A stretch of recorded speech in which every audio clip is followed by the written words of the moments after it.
آج کی تحریر خاور نعیم ہاشمی کے کالم سے لی گئی ہے۔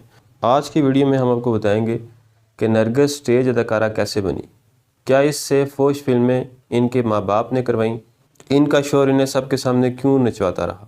یہی سب موضوعات ہماری ویڈیو کا موضوع ہے۔ چلتے ہیں ویڈیو کی طرف۔ آج اس نرگس کے بعض واقعات لکھ رہا ہوں جس کے بولڈ ڈانسز نے اسٹیج ڈرامے کو موت کی نیند سلا دیا تھا۔ اس نیک کام میں وہ اکیلی نہیں تھی، اس کی تقلید میں بہت ساریوں نے اس جیسے مکالمے بولنا شروع کر دیے تھے اور اس جیسا لباس اوڑھنا شروع کر دیا تھا۔ اس واردات میں اس کی بہن دیدار نے بھی خوب ہاتھ بٹایا۔ نرگس کو عالمی شہرت ملی۔ ایک تھانے دار کے بہیمانہ تشدد سے نرگس کو اس پولیسی عاشق کے ہاتھوں اتنی مار پڑی تھی کہ اس کی بہن دیدار نے پیشن گوئی کر دی تھی کہ نرگس زندگی میں کبھی ماں نہ بن سکے گی۔ بعض لوگوں کا کہنا تھا کہ نرگس کی پٹائی اس وقت کے حاکم کے سامنے کلمہ حق بلند کرنے کا نتیجہ تھی۔ ہوا کچھ یوں تھا کہ ڈرامے جب کہانی سے آزاد ہو گئے اور سٹیج پر بےہودگی براجمان ہو گئی تو حاکم وقت کے حکم پر انتظامیہ حرکت میں آ گئی۔ ناز تھیٹر پر چھاپا مارا گیا۔ نرگس تو کسی کی موٹر سائیکل پر سوار ہو کر چلی گئی اور پکڑے گئے کچھ نئی ڈانسز کے ساتھ مستانہ اور ببو برال جیسے معصوم ایکٹر۔ میں اس بات پر کلی طور پر متفق ہوں کہ اس چھاپے کے بعد مستانہ اور ببو برال کی تھانے میں جو تذلیل اور ٹھکائی ہوئی تھی وہ ان دونوں کی موت کا باعث بنی۔ آرٹسٹ سے اس کی عزت چھین لی جائے تو وہ زندہ درگور ہو جاتا ہے۔ نرگس کا انہی دنوں ایک تقریب میں حاکم وقت سے ٹاکرا ہوا تو اس نے بڑی بے باکی دکھائی۔ نرگس کا کہنا تھا کہ جب بڑے بڑے حکومتی لوگ اور سرکاری افسر اس جیسی رقاصاؤں کو ناچنے کے لیے اپنے گھروں یا اڈوں پر بلواتے ہیں تو اس وقت ہم آرٹسٹ ہوتی ہیں، لیکن جب یہی رقص ہم روٹی روزی کے لیے کرتی ہیں تو فحاشی کا الزام لگ جاتا ہے۔ نرگس کی ماں اور باپ دونوں کا تعلق فلم انڈسٹری سے رہا ہے۔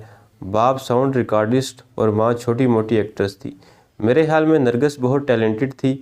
وہ جسمانی اعضاء کے بجائے اپنے فن پر بھروسہ کرتی تو بہت آگے جا سکتی تھی۔ پہلی بار ان دونوں بہنوں نرگس اور دیدار کو میں نے لاہور پریس کلب میں دیکھا۔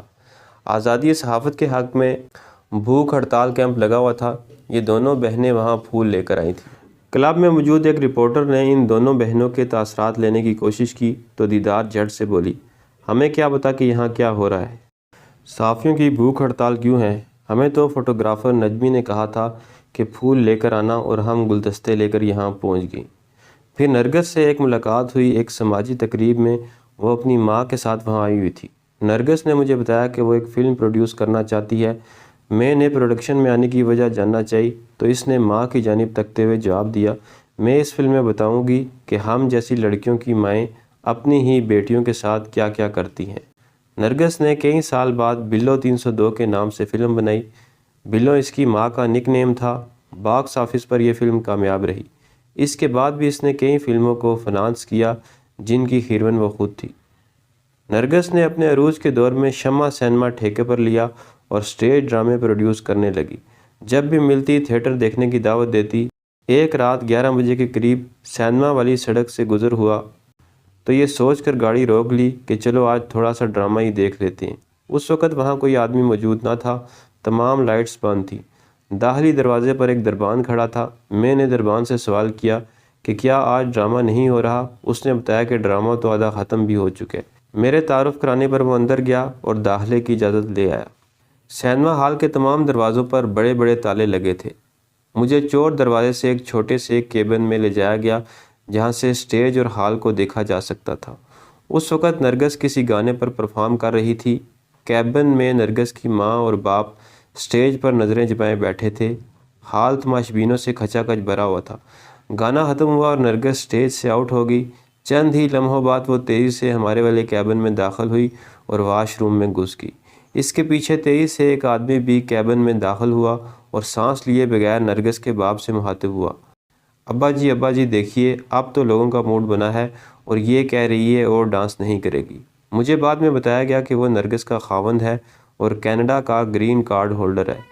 پھر نرگس اس کے ساتھ کینیڈا میں ہی شفٹ ہو گئی تھی، لیکن اب کئی سال بعد وہ پھر سے اپنے شہر لاہور میں ہے اور بڑا کامیاب بیوٹی پارلر چلا رہی ہے۔ شاید وہ جان گئی ہے کہ محنت میں ہی عظمت ہے۔